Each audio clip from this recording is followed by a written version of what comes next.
वैसे तो आज हमने देखा है कि मुल्क की तमाम जो सियासी जमातें हैं जिनका ताल्लुक खैबर पख्तूनख्वा से है, खैबर पख्तूनख्वा की वो नुमाइंदगी करते हैं, वो चाहे एमल वली खान हो, चाहे पाकिस्तान मुस्लिम लीग नून के अमीर मकाम हो, चाहे पाकिस्तान पीपल्स पार्टी के वहाँ के गवर्नर फैसल करीम कुंडी हों, वफाकी वज़ीर दाखिला मोहसिन नकवी हों, वज़ीर आला खैबर पख्तूनख्वा हों और दीगर लोग जमीयत उलमा इस्लाम फ़े की नुमाइंदगी वहाँ पर हो, तो वहाँ से क्या ये तासर लिया जा सकता है कि आने वाले दिनों के अंदर पाकिस्तान की सियासत के अंदर भी ग्रैंड डायलॉग हो सकते हैं, आईनी तरमीम को लेकर ग्रैंड डायलॉग हो सकते हैं और बेहतर समत में आगे बढ़ा जा सकता है। राना साहब की तरफ बढ़ेंगे। राना साहब, आज के तासुर से जो आज एक फ्रेम के अंदर आपको मुख्तलिफ शख्सियात दिखाई दी जो माजी करीब में एक दूसरे के ऊपर तनकीद के नश्तर बरसा रही थी, आज मुल्की मामले के ऊपर वो एक सतह पे पहुंचे हैं, तो क्या हम ये इससे उम्मीद लगा सकते हैं कि आने वाले दिनों में कोई बड़ी बैठक हो सकती है जिससे सियासी मामलात आगे बढ़े? बिस्मिल्लाहिर्रहमानिर्रहीम, अस्सलातु वस्सलामु अलैका या सय्यदी या रसूल अल्लाह, अस्सलातु वस्सलामु अलैका या सय्यदी या हबीब अल्लाह, ताइदारे ख़त्मे नबूवत जिंदाबाद जिंदाबाद। यासर, बात यह है कि हमें सोचना ये चाहिए कि अगर पाकिस्तान की बात होती है, पाकिस्तान की, तो उसके लिए तमाम सियासी जमातें अगर एक प्लेटफॉर्म पे बैठ सकती हैं तो इससे अच्छी चीज़ ही कोई। मुझे आप प्रोग्राम से पहले एक शख्स ने कहा जी मोहसिन नकवी साहब, मैंने कहा यार मोहसिन नकवी साहब क्या पाकिस्तान के नहीं है? उसने कहा पाकिस्तान के। मैं क्या अली अमीन गंडापुर पाकिस्तान के नहीं? उसका पाकिस्तान। मैं क्या उसके बाद करीम कुंडी साहब, उनके अमीर मुकाम साहब, शाह फरमान साहब, ये सारे कौन है? इमर वली खान, उनका पाकिस्तानी है। मैं क्या जब पाकिस्तान की बात हो तो लोग अपने इख्तलाफात ख़त्म करते हैं।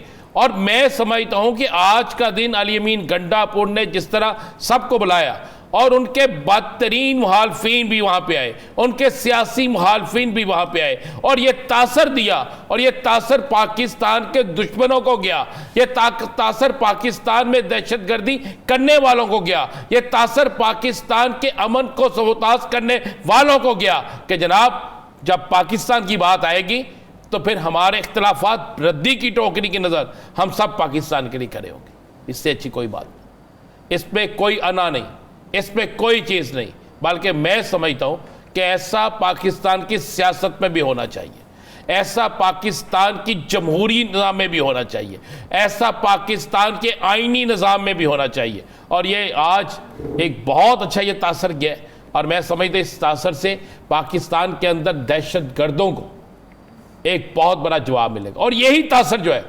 यही चीज़ अब बलूचिस्तान के अंदर भी होनी चाहिए, यही चीज़ उन तमाम जगहों पे होनी चाहिए जहां पर दहशतगर्द अपने पंजे गाड़ने की कोशिश कर रहे हैं, जहां पर दहशतगर्द पाकिस्तान के खिलाफ नफरतें जो है वो बखेरने की कोशिश कर रहे हैं, तो हमें होना चाहिए। और ये एक बड़ी अच्छा दिन था और मैं इसको एक गैर सियासी तरीके से मैं बिल्कुल कहता हूँ कि ये अच्छा दिन था और ये इससे अच्छी चीज़ कोई नहीं है। अगर ऐसा होता रहे तो पाकिस्तान मुआशी लिहाज से भी, सियासी लिहाज से भी, जमहूरी लिहाज से भी होना चाहिए। बल्कि मैं तो ये यहां तक कहता हूं कि इमरान खान को जेल से निकाल कर उनको भी एक जमहूरी और इसी तरह की डायलॉग में बिठाना चाहिए, जिद नहीं बनानी चाहिए। इसलिए जिद नहीं बनानी चाहिए, इस पाकिस्तान से आगे कोई नहीं है। हमने मियां नवाज शरीफ पर मुकदमा दर्ज थे बड़े बड़े खौफनाक, अगर वो उनकी वापसी हो सकती है तो क्या कप्तान की वापसी नहीं हो सकती? कैदी नंबर 804 की बानी तहरीक इंसाफ की वापसी नहीं हो सकती? सब कुछ हो सकता है। आज के डायलॉग के बाद, आज की इस इवेंट के बाद यासर भाई, क्या आप नहीं समझ रहे कि बहुत सी वापसियां होने वाली हैं? ठीक है, ख्वाजा आसफ ने जो बात की है वो ख्वाजा आसफ साहब की बात है, उन्होंने एक टॉक शो में जो भी की है, वो तो मैं हंसता हूँ कि जितने वजीर हैं ना, हर बंदा अलग-अलग कोई ना कोई नई कहानी सुनाता। अली अमीन गंडापुर ने 2 तकरीरें की हैं तो इधर से वजीरों की 50 की मुझे आ गई हैं कि प्रोग्रामों में आ गई हैं जिन्होंने सब ने अलग-अलग कहानी सुनाई है। इन्होंने भी समझाओ कोई कहानी रख लें। और बाकी आपने बात की वो आज तफसीली फैसले किया सर साहब। जी जी, एक और भी चीज़ हो गई है। क्या सर? समझने वालों के लिए और सीखने वालों के लिए वो आज उर्दू में फैसला जारी कर दिया उन्होंने, महसूस नशस्तों का ना तफसीली फैसला जो है ना वो उर्दू में जारी कर दिया कि शायद इलेक्शन कमीशन को अब समझ लग जाए, शायद इलेक्शन कमीशन के अरकान जो हैं वो उर्दू ज़्यादा, उर्दू मेरी कौमी ज़बान है ना, इंग्लिश तो हमें आपने मुसल्लत की हुई है ना, आप जैसे जो होते हैं ना बाबू, जिन्हें शौक होता है कि इंग्लिश बोलेंगे, वो मुसल्लत कर देते हैं कि कर दो मुसल्लत है ना दे, दो चार इंग्लिश के फिक्रे बोल के मुतासर करो है ना। मुतासर बंदा शख्सियत से होता है, आपकी वैसे मुतासर कौन शख्सियत है, हम वैसे आपसे मुतासर है यासर साहब। तो बात ये मुतासरीन में से तो बात यह कि आज वो भी फैसला जारी हो गया, और इलेक्शन कमीशन का आज का जो इजलास था उसके अंदर आपको पता है कि अक्सरियत ने कहा जनाब यहाँ तो 25 के बाद फैसला करें, तो यहाँ ये हमाकत ना कीजिएगा हुकूमत को सीटें देने की। और मेरी इत्तला के मुताबिक ये फैसला कर चुके थे मौसूफ कोई कि सीटें हुकूमत को दे देते हैं, क्योंकि हुकूमत को सीटों की बड़ी ज़रूरत है ना, कम है, फर्नीचर में कमी का सामना। अब फर्नीचर नहीं ख़राब हो रहा है, वो जो वहाँ पे फर्नीचर पड़ा है ना, अच्छा बंदा पूछो सीटें तो बिठा भी लें फिर भी ख़राब ही होना है, क्योंकि उस फर्नीचर पे कोई बात तो पाकिस्तान की होती नहीं।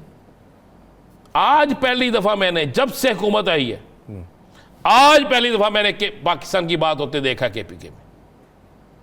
बाकी सूबों में मुखालफत हो रही है ना, अब कोई मुझे कहेगा ना कि बताएं कि फलां किस सूबे में, मैं कहूँगा सारे तरक्याती कामों से, सारी हिदमत से बड़ी हिदमत ये हुई है जो आज हुआ है।